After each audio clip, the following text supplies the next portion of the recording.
Sí, para dar introducción al tema sobre el manejo de los problemas psicológicos y conductuales en la demencia, para que nos hagan llegar sus preguntas, que llega el doctor José Montala o a los demás ponentes. Recordemos que este es un problema fundamental en la enfermedad de Alzheimer. Es una de las causas por las cuales la familia llega un momento en que es sometida a la crisis, a una crisis que mueve hasta sus cimientos. Cuando nosotros vemos a un viejito así, pues aquí no nos gusta. Todos tranquilos, apacible. Pero ¿qué es lo que pasa cuando el Alzheimer toca nuestra puerta? Todo se convierte en un verdadero torbellino. Lamentablemente la enfermedad de Alzheimer cambia todo, cambia las circunstancias de nuestra realidad. Y si hoy prestamos atención a las ponencias tempranas de que una simple hipertensión nos puede conducir a una demencia, una diabetes, un sobrepeso, etc. Entonces, esta imagen que hoy aparentemente puede estar lejos de nosotros, se puede convertir en una realidad. Una realidad a la que no sabríamos a dónde dirigirnos. Un enfermo con problemas de conducta nos va a mover los cimientos, va a haber quien nos diga no hagas esto o haz lo otro. La realidad es que al final de cuentas los expertos son ustedes, porque cada persona con Alzheimer es diferente. Cada persona con Alzheimer se comporta de manera tal que la familia lo que quiere es deshacerse lamentablemente de sus enfermos. Aunque suene duro, es una realidad. Y la Fundación busca tratar de que ustedes comprendan que ese ser humano, haya sido bueno o mal padre, merece todo nuestro apoyo, nuestro cariño, nuestro respeto, y que nosotros nos convertimos en la luz para esas personas. Entonces, traten de recordar siempre cuando esos momentos de oscuridad del enfermo con demencia, cuando esté agresivo, cuando esté ansioso, cuando sea insoportable manejarlo, por favor lleven a su memoria ustedes que todavía la conservan, esos bellos momentos que pudieron haber estado a su lado. Los problemas de conducta se presentan en el 67% de los enfermos. Es decir, casi 7 de cada 10 presentan problemas de conducta cuando tiene demencia. Son inespecíficos, fluctúan a lo largo de la enfermedad, se asocian con un deterioro más rápido, son la primera causa de estrés familiar y es el principal motivo de enviarlos a algún asilo o a algún hospital. Los problemas tienen un origen. El doctor Fritz mencionó todos los cambios que existen en el cerebro en los modelos animales. Pues esos cambios cerebrales surgen en el enfermo con Alzheimer y de ahí a eso obedecen los comportamientos extraños. Es decir, no es que el viejo se olvide quién soy y ya no me quiere. Recuerden, culpen a la enfermedad y no al enfermo. El enfermo con demencia tiene genética en su organismo que le ocasionó la enfermedad, tiene trastornos o cambios neuroquímicos, es decir, en los neurotransmisores, tiene afectadas sus neuronas, pero también influye cómo era ese enfermo, la respuesta que él tenía cuando surgía algún problema en su vida, y los aspectos sociales del medio ambiente en los cuidadores.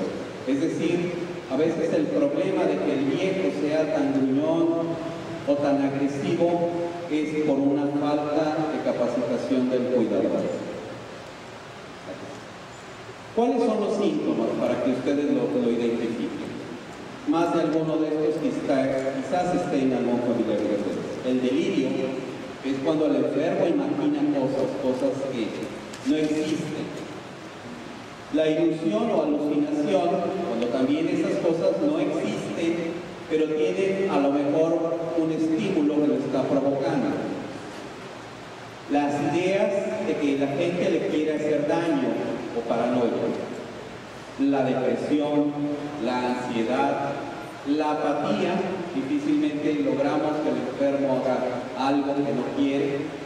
Los problemas de identificación en cuanto a varios sentidos, identificar a la familia, desconocerlo o también a él mismo. La agitación en cuanto a problemas de conducta, agitación, insomnio, síndrome del sundowning, que es cuando el enfermo al atardecer se vuelve un poquito ansioso y está camine o quiere salirse de la casa. El vagabundeo, la agresión, los problemas alimenticios y por supuesto también algunas manifestaciones sexuales, exhibicionismo, proposiciones a la familia, etc. Todos estos son problemas frecuentes en los enfermos con demencia. Algunos más, otros menos, todo va a depender del tipo de demencia. Por ejemplo, el creer que la gente le roba las cosas se llega a presentar hasta en un 43%. El que la gente o su familia lo quiere abandonar en un asilo, en un 18%. El que su pareja le pone los cuernos, él le es infiel, hasta en un 8%. En que su casa no es su casa, en un 5%. O que el cuidador es un impostor, en un 3%. Esto, junto con las ideas delirantes, son un factor de riesgo muy grande para que la persona se convierta en agresor. Es decir, nuestro enfermo un día puede ocasionarnos una agresión física. Así que cuando tenemos algunos de estos síntomas hay que tomarlos en cuenta para prevenir la agresión física, porque la agresión física ya es el extremo de los problemas de conducta y psicológica. Una persona con Alzheimer no quiere decir que esto sea cuadrado, pero una persona con Alzheimer es muy probable que presente ansiedad, agitación y conducta. La persona que tiene una demencia de origen vascular, de la que hemos hablado toda la mañana, son más irritables, son menos tolerantes, tienen más apatía y cambios de humor, depresión y ansiedad. Las personas que sufren de demencias de cuerpos de fluido tienen alucinaciones, euforia, es decir, la persona cambia en los estados de ánimo, pero también son personas que tienden a no hablar y a caerse frecuentemente. Y por último, en las demencias frontotemporales, el principal cambio que surge en este tipo de demencias es la personalidad, la apatía, la desinhibición, también la irritabilidad, pero sobre todo la persona es totalmente desconocida de cómo era antes. Son rasgos muy similares, características en ella. ¿Qué vamos a tomar en cuenta? ¿Cómo era él? Si él era una persona tranquila, por lo general hay que buscar actividades tranquilas. Si era una persona tranquila, pero que ha cambiado, y hoy es muy ansioso, tratar de recordarle las cosas que a él le gustaban. Si es una persona al revés, si nos cuesta trabajo motivar, muy apático, pues tenemos que ser expertos en el arte de la motivación. Pero también hay que descartar que el enfermo con demencia se nos olvida, a veces no escucha, o el enfermo con demencia a veces no puede caminar. Entonces las actividades deben ser individuales dependiendo de las capacidades de cada quien. Evaluemos también el aspecto nutricional, que muchas veces olvidamos, y no es que no quiera, sino que se siente débil y no quiere hacer actividades. Tratemos las enfermedades que pueda tener ese enfermo y también, ¿por qué no?, tomemos en cuenta que muchas veces son efectos secundarios de los tratamientos. Entonces, finalmente, ¿qué vamos a hacer con ese enfermo nosotros? Antes de pasar a las recomendaciones. Los antipsicóticos, teníamos contemplado en este foro al doctor David Rendikoff, quien pide una disculpa, no pudo presentarse de improviso, ya de último momento, por un familiar o problema familiar. Pero los antipsicóticos, fíjense bien esto, yo les aseguro que quien maneja risperidona tiene más de 6 semanas dándoselo a su enfermo. Desde el punto de vista médico, no se recomienda el uso prolongado de los antipsicóticos, que es algo que ahora podemos pensar, debatir, y cuando llegue el doctor Cruz también, que tengan mayor daño y mayor complicación cardiovascular. porque están desesperados, porque el enfermo es agresivo, tiene alucinaciones, se levanta en la noche, se baña, le da por agarrar sus maletas y querer irse, los agrede, los despierta, inventa cosas y corren al médico. Y la mayoría de los médicos lo primero que hacen es darle este u otro antipsicótico. Cuidado, porque eso es comodidad nuestra. Y no está mal buscar la comodidad nuestra, pero no a costa del riesgo hacia el enfermo. Entonces, cuidado con el uso de antipsicóticos. Está desaconsejado su uso regular porque pueden ocasionar una descompensación seria y la muerte en una persona con demencia.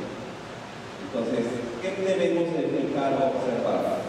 Ser sometido de preferencia, hay de casos a casos, insisto, a situaciones nuevas.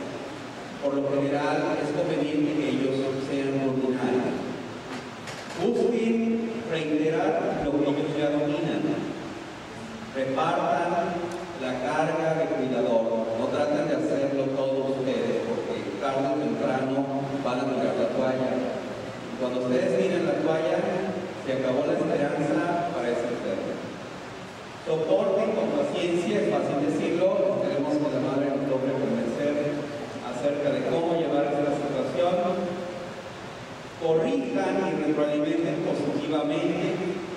Muchas veces es necesario limitar las visitas. A la familia quiere ir a ver a un enfermo, pero lo hacen todos al mismo tiempo. Y cuando van 20 familiares y niños, el enfermo se agita, le crean ansiedad y eso desencadena un problema de conducta. Cosa importante, jamás discutan con ellos. Porque si no les ha pegado, un día les va a pegar. Jamás discutan con ellos.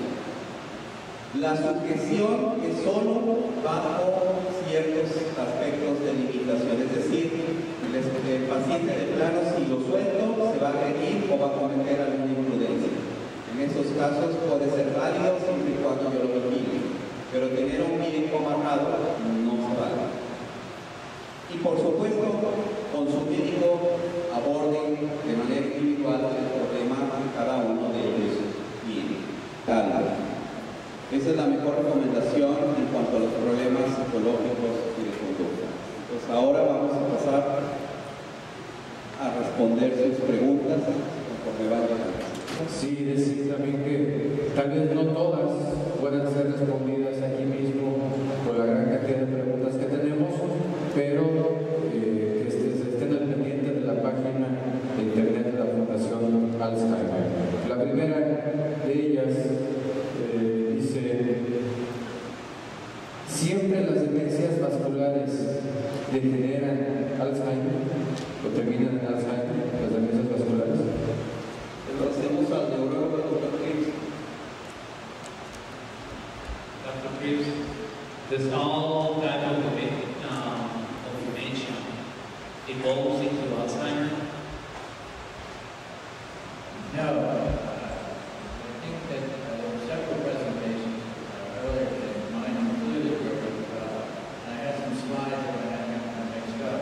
There's a number of different causes of dementia, and it did bring a slide with me that shows how you can have someone with really vascular dementia, pretty pure. You can have someone with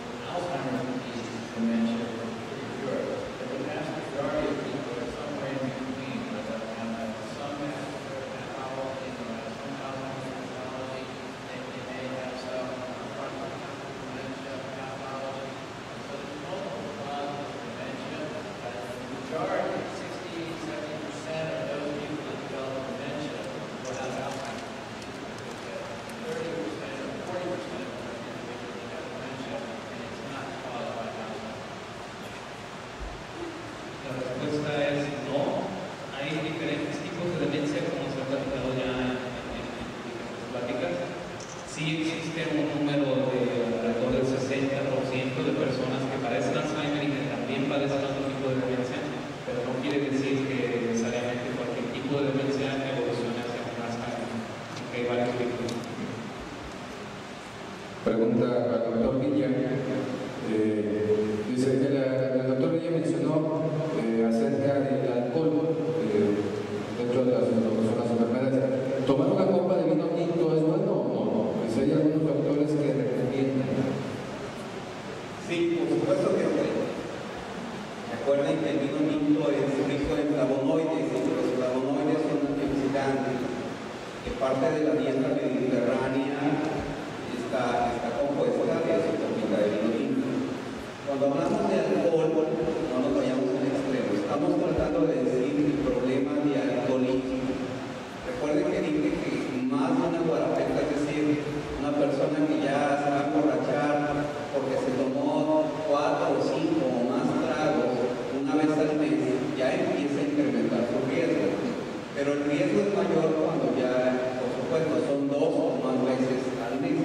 Pero no hablamos de una sola copa al mediodía, aperitivo. Doctor Chris, do you usually drink red wine?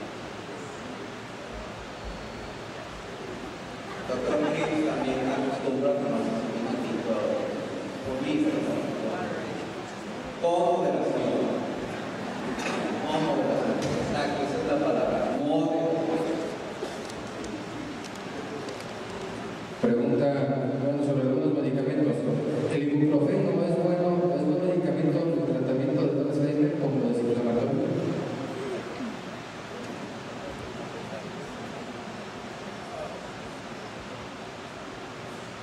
So, NSAIDs, non-steroidal anti-inflammatories, there's a long history where immunological studies looking back, where these types of drugs seem to provide some protection from developing Alzheimer's disease later in life. Unfortunately, the clinical trials that have been done on patients that already have dementia have been negative, and in some cases, patients have actually gotten worse. There has been a more recent trial where patients that have been on NSAIDs, non-steroidal anti-inflammatories like ibuprofen, where the patients were followed over time. Those patients that took these did not have any clinical signs. They didn't have mild hypoparathyroidism, they didn't have dementia. Those patients have seen them have some protection. So once again, maybe when I'm giving my presentation, when you provide therapy, maybe the most important kind of therapy. So probably treating hypertension when someone's 70 years old may prevent a stroke. It's probably not going to prevent that disease. Hypertension-induced Alzheimer's pathology El ibuprofeno sirve como un auxiliar, al igual que bastantes desinflamatorios, los cuales pueden ayudar en etapas tempranas o incluso auxiliar a la poca aparición. Sin embargo, no se ha probado clínicamente que ayuden en lo absoluto a personas que ya tienen la enfermedad de Alzheimer. Sirven en algunos de los casos, en otros casos no. Se ha llegado incluso a saber de casos que siguen avanzando en cuanto a la enfermedad de Alzheimer, aún consumiendo algún tipo de inflamatorios. Es como decir que el hecho de tener una hipertensión y tomar tratamiento para la hipertensión, pues reduce en cierta manera el factor de no tener hemorragias cerebrales. Sin embargo, si ya se tiene algún tipo de hemorragia cerebral, pues ya poco utilidad de tomar algún tipo de tratamiento para la hipertensión. Tenemos otra pregunta, nos dice: en mi familia se opina que si algún miembro llega con Alzheimer, lo lleven a un centro especial de cuidados para evitar que el resto de la familia se enferme.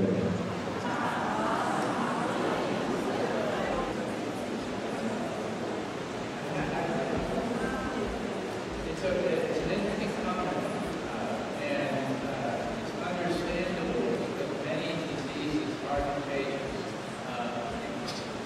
And if we pick another cause of dementia, minor cause of dementia, you've heard of Bell disease or prion disease, Creutzfeldt-Jakob disease.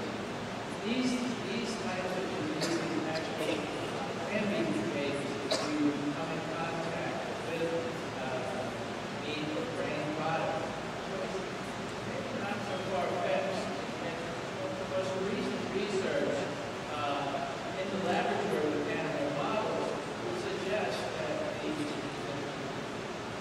amyloid peptide and the tau and other types of alpha, that these proteins are able, just like prion, are able to cause misfolding and propagate pathology from one cell to the next cell. However, there's no evidence today that Alzheimer's disease is contagious. And I think it's not just that people family members are contagious, but it's like with cancer, where people used to do this in the United States, but they will hide people away. So if you have someone with dementia, you put them in a room and you're embarrassed by them having dementia, or you're embarrassed by them having cancer. Like, I think it's maybe more than one component there, but there's no evidence that Alzheimer's disease is contagious at this point. Es entendible lo que plantea la pregunta, es entendible que se busque algún tipo de tratamiento para las personas, pero debe enfocarse un poco más en el ayudo del paciente, pues porque la enfermedad de Alzheimer no tiene ninguna evidencia de que sea contagiosa. Es hablar con una persona que tiene cáncer, el cáncer no necesariamente es contagioso, existe la creencia, por lo menos dentro de Estados Unidos a veces, de poderlo meter en algún cuarto o algo, pero se tomaba más por el lado de que pues es un padecimiento muy feo para estar viendo en un familiar, ¿no? Pero la realidad es que no hay ninguna evidencia que el Alzheimer sea contagioso, así que por ese lado no hay ninguna recomendación al respecto, más que cuidado. Yo diría sobre esto dos cosas importantes, que no perdamos de vista que es una persona, no es un objeto que se usó, sino se desecha. Y una segunda cosa cuestionaría, ¿qué pasaría cuando alguno de esos que quieren deshacerse de ellos enferman?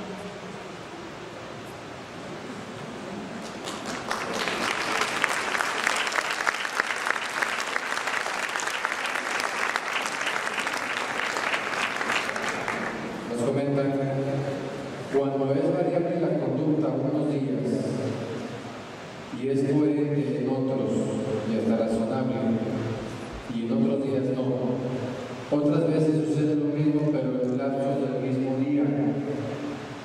A veces y hay días en que no existe ninguna variable o se olvida de todo en cuestión de minutos. Esto se debe a inicios de Alzheimer o puede ser demencia senil. Recordemos que la demencia senil como tal no existe. Hace algunos años se decía demencia senil porque era una demencia en una persona senil. Pero sabemos que la demencia, como lo mencionó el doctor Grimm, se puede dar en familias de individuos jóvenes, personas de 30, 40 años. Entonces, si por aquí alguien quiere compartirnos, nos puede levantar la mano, alguien de algún tipo de esa demencia familiar en individuos jóvenes, que su persona tenga o familiar tenga menos de 60 años. ¿No hay nadie por aquí? Cada año, por lo general, vienen una o dos personas. ¿Por acá sí? Bueno, no sé si quieren compartirnos algo. Sí, pero realmente el problema es cuando se da este Alzheimer en los jóvenes.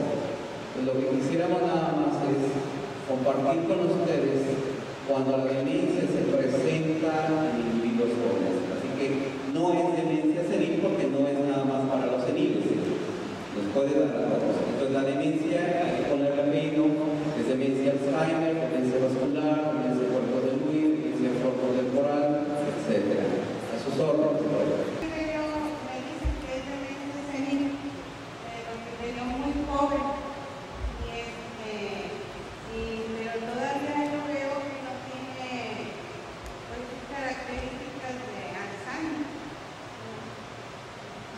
Lo veo muy diferente la demencia a Alzheimer.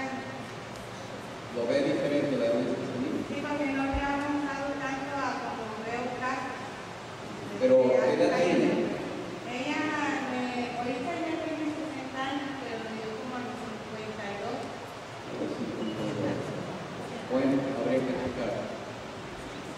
So 52 is, age 52 is very young. We occasionally see someone that young with dementia. However, because I didn't mention all of the risk factors that have been identified. There's something from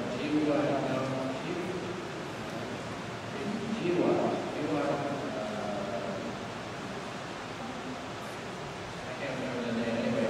It's looking through the entire human genome, a bunch of risk factors. None of them I'm aware of lead to early onset. So at age 52, if you see a neurologist and you see your physician, and if there's a family history, I'd be concerned about high blood pressure, diabetes, and other problems. But at age 52, I would be interested in a sample of blood and maybe look for one of the familial mutations, autosomal dominant mutations in the family, especially if it's generation after generation after generation. You get Alzheimer's, then I really would think that it might be one of those autosomal dominant mutations. I have to be careful what I say because I'm not a clinician and I haven't seen the patient. 52 años es definitivamente una edad bastante joven. Sin embargo, hay otros tipos de factores que se conocen, aparte de los que presenté en la ponencia. No realmente vimos todos, abarcamos todos. Existen algunos tipos de factores como a lo mejor padecimiento de diabetes, algún tipo de presión arterial alta. También puede existir, y es un poquito más interesante, los factores genéticos, porque hay bastantes familias que tienen algún tipo de mutación en sus genes que ocasionan que pues, la enfermedad sea hereditaria y provoque algún tipo de demencia. En lo particular, como investigador, pues no quise notar mucho en la pregunta porque pues, no estoy muy por el lado clínico, pero la realidad es que me hubiera interesado a lo mejor una muestra de sangre, o yo hubiera analizado un tipo de muestra de sangre o la historia familiar que se ha dado a través de las generaciones para descartar algún factor hereditario. Tenemos aquí una serie de preguntas, sobre todo para la fundación. Nos preguntan, ¿existe algún lugar de atención económica para este tipo de pacientes y de igual manera conseguir medicamento económico? Otra es, si en Guadalajara existe un lugar, una guardería, donde se puede llevar al enfermo y que el cuidador pueda descansar o hacer sus actividades, ya que en algunas guarderías para personas de la tercera edad no pueden o no saben qué hacer con ellos, con sus actitudes. Y preguntan también que la fundación cómo se maneja, apoya al enfermo en algún lugar en específico. Lo preguntan porque en la Ciudad de México se recoge al enfermo, se le lleva una estancia y se le regresa después a su casa. Sí, la respuesta, si existe una asociación que dé el apoyo, que albergue a estos enfermos o que incluso pueda dar un respiro al cuidador en algún momento, la respuesta es no. No existe en Guadalajara una institución de largo plazo. Sí llegamos a tener el programa de respiro por unos días, pero a nivel particular, dentro de la ciudad, es a nivel particular. De hecho, en cualquier institución, asilo, ustedes se quieren ir de vacaciones, pues se los van a cuidar unos días. La cuestión es cómo se los van a cuidar, y la cuestión es que aquí sí tendríamos que valorar como cuidadores si vale la pena el progreso y el cuidado que hemos tenido nosotros, que nuestro paciente esté estable. Es como cuando salimos un fin de semana o una semana de vacaciones, cuando regresemos el paciente está totalmente desestabilizado. Entonces, ¿cuál es la recomendación que hacemos? Bueno, quiero decirles aquí la pausa. La Fundación es una organización no lucrativa, altruista, compuesta de puros voluntarios a los que hacemos la invitación a aprovechar a ustedes. Todos los que quieran participar de manera voluntaria con nosotros están invitados. No recibimos un solo centavo de ninguna institución gubernamental. Este evento es totalmente, ahora sí, conseguido gracias a la buena voluntad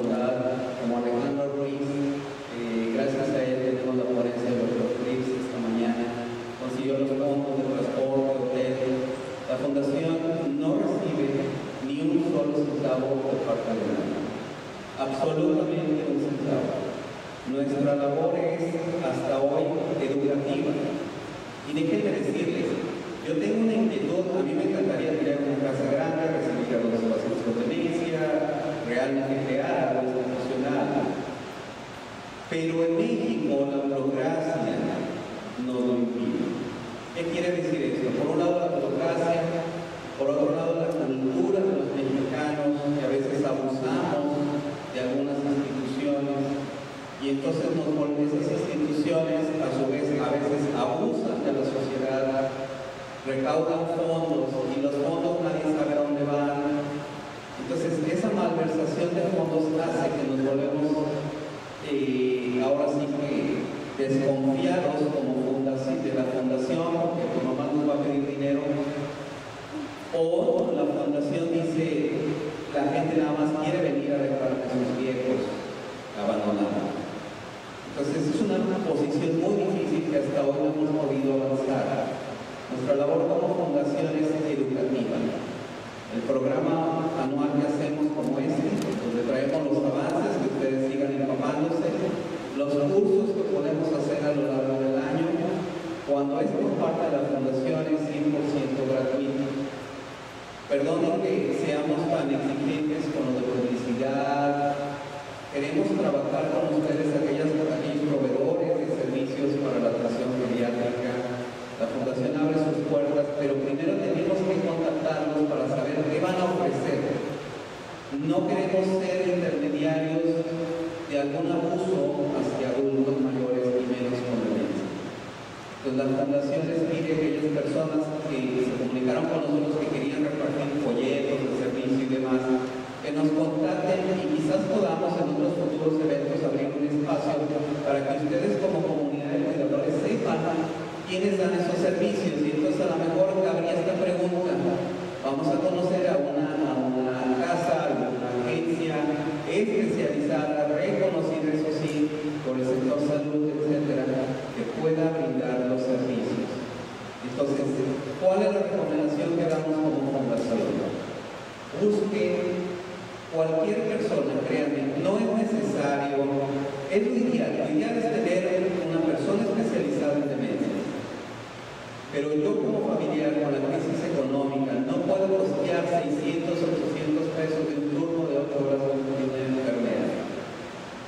Y si me voy de vacaciones una semana, me costaría 1.500 diarios por 7 días. Y no los puedo costear, entonces no salgo de vacaciones. La salud mía va a ser afectada. Entonces, ¿cuál es la solución?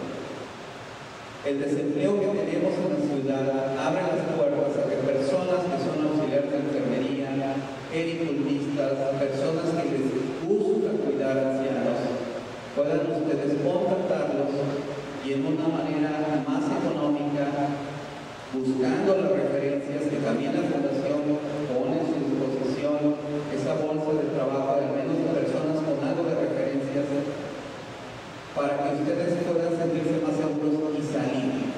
Pero el enfermo seguiría en su entorno familiar, no lo mandan a ningún lado, no arriesgan a ese enfermo, evitan ustedes que el enfermo se descontrole y avance su enfermedad. Entonces, para nosotros esa es la solución. Desde el punto de vista práctico, déjenme preguntarle al doctor Chris si allá cuentan con este servicio, pero hasta donde yo sé, tampoco. O sea, las personas que no tienen un seguro tampoco van a poder contar con un servicio de esta naturaleza, incluso en los Estados Unidos. Pueden llevar a un enfermo a un nursing home o a alguna casa de ese estilo por unos días.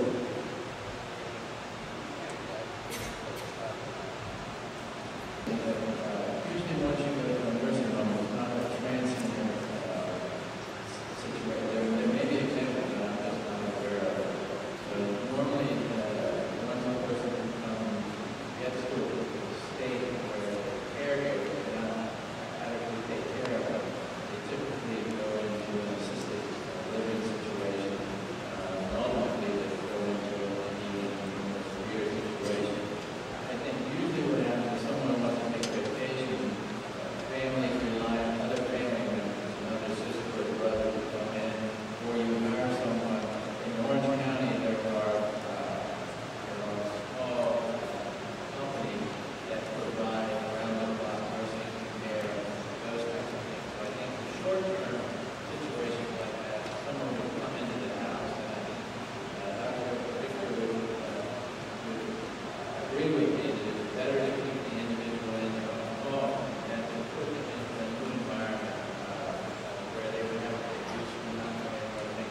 estoy un poco familiarizado realmente con la totalidad de las opciones, pero la verdad es que la mayoría de los familiares, cuando quiere salir de vacaciones y tiene algún paciente con este padecimiento, pues buscan el apoyo en algún otro familiar, especialmente porque hay muchos centros en donde se puede prestar al abuso, sobre todo en personas que ya tienen algún padecimiento tan fuerte como es la Alzheimer.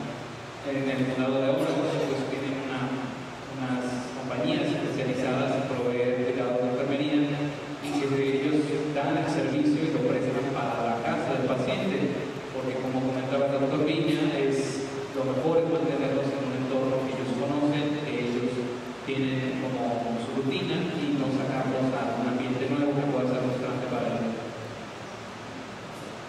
Hay una pregunta para la madre de Guadalupe. Dice, mi esposo tiene 92 años, yo tengo 69. ¿Qué me aconseja para tenerle paciencia? No le tengo nada. Yo creo que no, eso no nada más es por las edades, ¿eh? A cualquier edad se puede prestar. Yo creo que lo primero, yo aconsejaría como darnos el complejo de uno, ¿sí? Porque si estoy diciéndome no le tengo paciencia, me estoy motivando, programando para no tener paciencia. Yo creo que nos tenemos que quitar el complejo de culpa y actuar así como Dios actúa, con mucha misericordia y decir, Dios, no me siento así, ayúdame.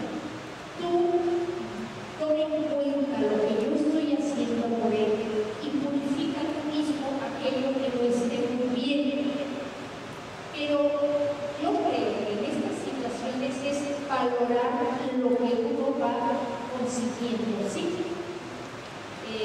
Yo les podría decir, nosotros no nos escapamos de esto, y nosotros, yo estoy hablando en mi congregación, hablamos así cercanos en casa, hablamos de 8 o 10 casos, ¿sí?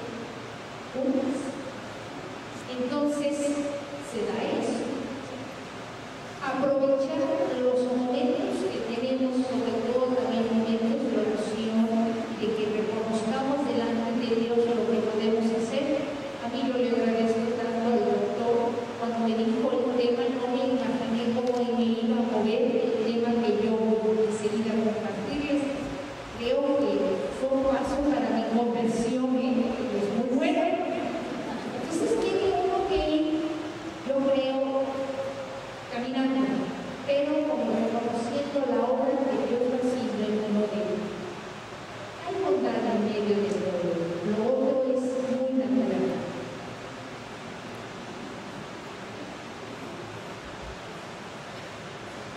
Nos preguntan, nos hacen un comentario, me enteré que ya se pueden regenerar las neuronas dañadas. ¿Esa es su verdad?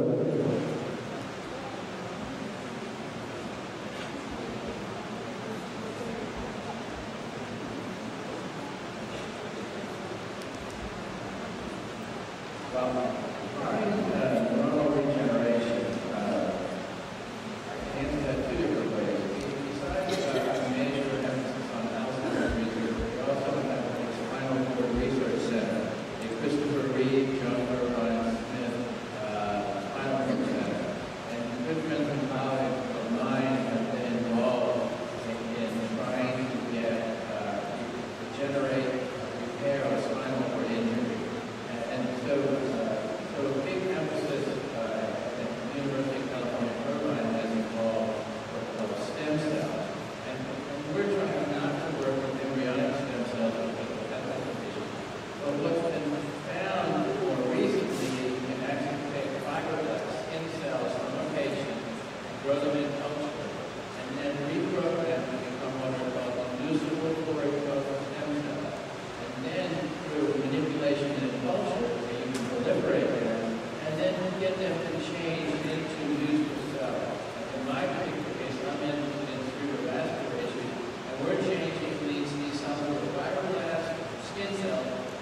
Todavía no hay ninguna prueba significativa de que esté ya disponible para la población en general. Sin embargo, en California hay un centro de estudio que precisamente se encarga de estudiar a través de las modificaciones en un tipo de células madre que no son las de los embriones, sino que son células que se toman de la piel, se modifican genéticamente y se empiezan a modificar su comportamiento para que actúen como una especie de células madre. Se están implementando en cierto tipo de pacientes para que recuperen ciertos movimientos, cierto tipo de sensaciones dentro de ya sea el cuerpo o el cerebro. Hay varias líneas de investigación a través de varios doctores que ya se están implementando, se están llevando a cabo. Probablemente en algunos años se tenga algún tipo de avance con respecto a esto, pero no hay conocimiento de que exista ya algo disponible para la población en general.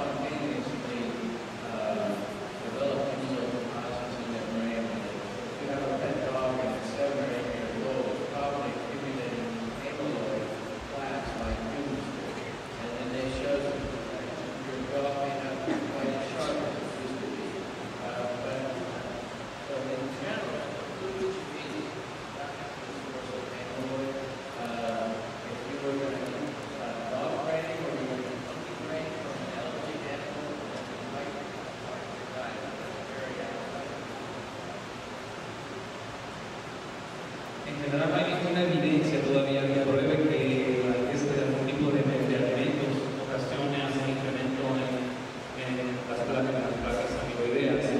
Hay algunos casos, como mencioné en la presentación, produce en algunas diapositivas ciertos casos en los que dentro del estudio, a través de los años, ya sea un perro o un animal, puede desarrollar cierto tipo de acumulación de placas que hacen o ocasionan que el animal no sea tan afinado o no tenga tanto juicio como era en sus etapas más jóvenes, pero no hay ningún indicio todavía de que algún alimento en específico contribuya al desarrollo de este tipo de placas.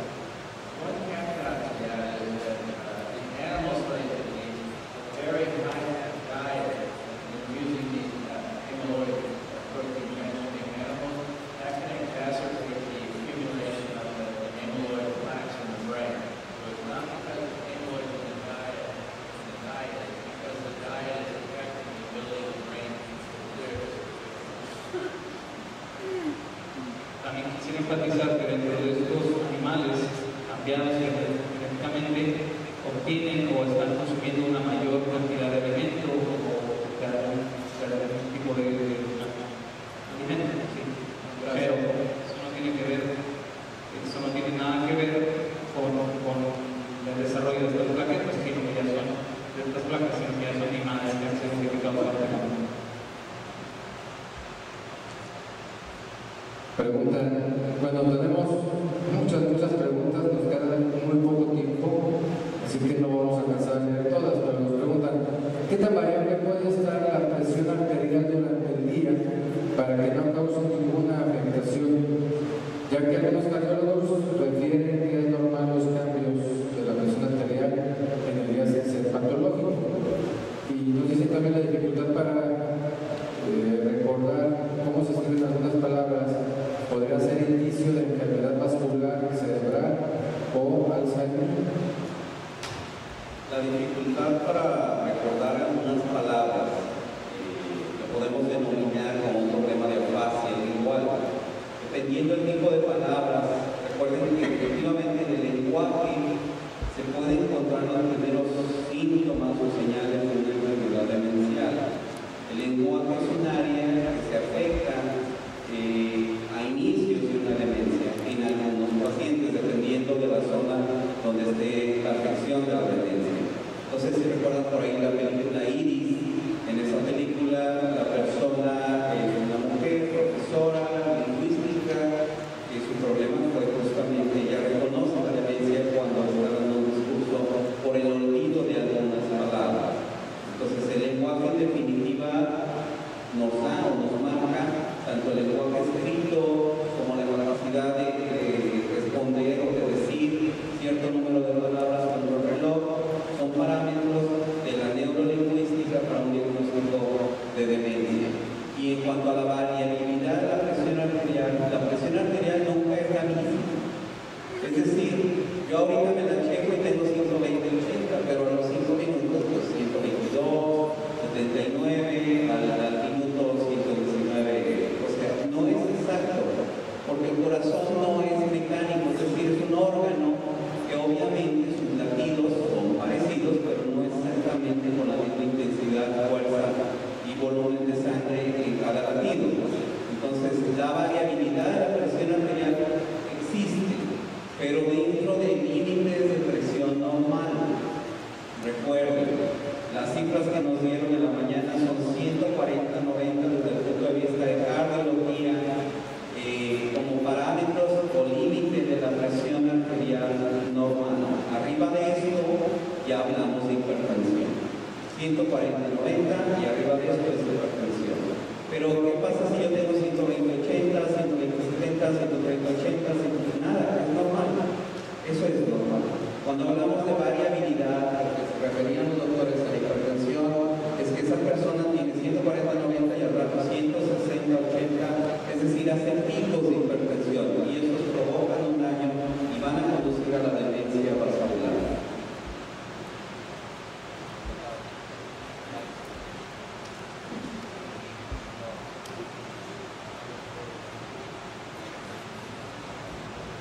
The types of things besides the medication that we know watching you evaluate, physical exercise and diet, reducing salt intake, those types of things can lower, typically lower blood pressure, and working with your physician to bring your blood pressure down. So I think those are recommendations that are going to have to come out of clinical trials and where clinicians are involved. You don't want to lower the blood pressure so low or you can have other problems. But you can imagine the higher the blood pressure, the more pressure there's going to be on those vessels. And when you get to the very tiny vessels, if you're pushing individual red blood cells through those vessels, the other problem you have as you age is the pliability of the vessels tends to decrease. The vessels become very more rigid, become more fragile. So I think everyone I say, like I said, I'm not a clinician, but I think really managing your blood pressure from middle age on, it certainly would help you maintain good function in the heart, and it also seems to be true for the brain as well. Hay que ser cuidadosos cuando se habla acerca de la presión arterial porque muchas personas tienden a pensar que en realidad hay problemas cuando se tiene la presión arterial alta, pero también hay que cuidar los niveles que no sean bajos de los parámetros normales, porque eso también puede llevar a cierto tipo de problemas. En Estados Unidos lo que se recomienda usualmente es hacer ejercicio, tener una dieta balanceada, controlar el peso, para ayudar a que el corazón esté bien, porque ciertamente si el corazón está funcionando como debe, el cerebro va a estar funcionando como debe. También me gustaría mencionar que imaginémonos que con la edad la presión arterial tiende a subir. Es por ello que hay que estar cada vez más al contacto con el médico de cabecera, el médico regular, para estar tratando que no se suba la presión, en este caso se baje, cualquiera de las dos cosas. Imaginemos porque el cerebro es tiene unos pasos bastante dedicados, entonces con el tiempo se hacen más rígidos y si le metemos bastante presión arterial, pues tienden a romperse y provocar este tipo de hemorragias o microhemorragias cerebrales de las que hablamos. Eso nada más enfatizo yo. Muchas mujeres padecen de hipotensión arterial. Es un factor de riesgo la presión baja arterial. Así que hemos hablado toda la mañana de hipertensión, pero acertadamente el doctor Ruiz nos enfatiza. No tocamos el tema, pero la hipotensión arterial, es decir, cifras abajo de 90, 70, 80, 60, empiezan ya a hacer cambios dramáticos en el cerebro como si fuera la hipertensión. Tenemos ya una de las últimas preguntas por el tiempo. Si ambos padres desarrollan algún tipo de demencia o la enfermedad de Alzheimer, ¿qué porcentaje de riesgo hay que los hijos o las siguientes generaciones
complicado determinar la circunstancia, puesto que hay bastantes factores además del genético, pero lo que se ha demostrado dentro de las investigaciones que lleva a cabo el doctor, con cada paciente que entra a su investigación se le hace cierto análisis de sangre para ver los niveles de proteína, FOA4 particularmente, la madre puede tener ciertas herencias que favorecen a ese desarrollo de su proteína, que pueden ser trasladadas a su desarrollo. Si el padre tiene también un historial de demencia con ese tipo de proteína desarrollándose, también se le podrían trasladar al hijo. Si ambos le trasladan efectivamente el tipo de riesgo de proteína al hijo, pues se habla de un incremento de casi alrededor del 30% de padecer una demencia de este tipo. Nuevamente con la genética pues es algo bastante complicado, pero sí se ha demostrado que el doctor, al tener la proteína heredada por ambos padres, se incrementa, como dijo el doctor, alrededor del 30%. Perfecto.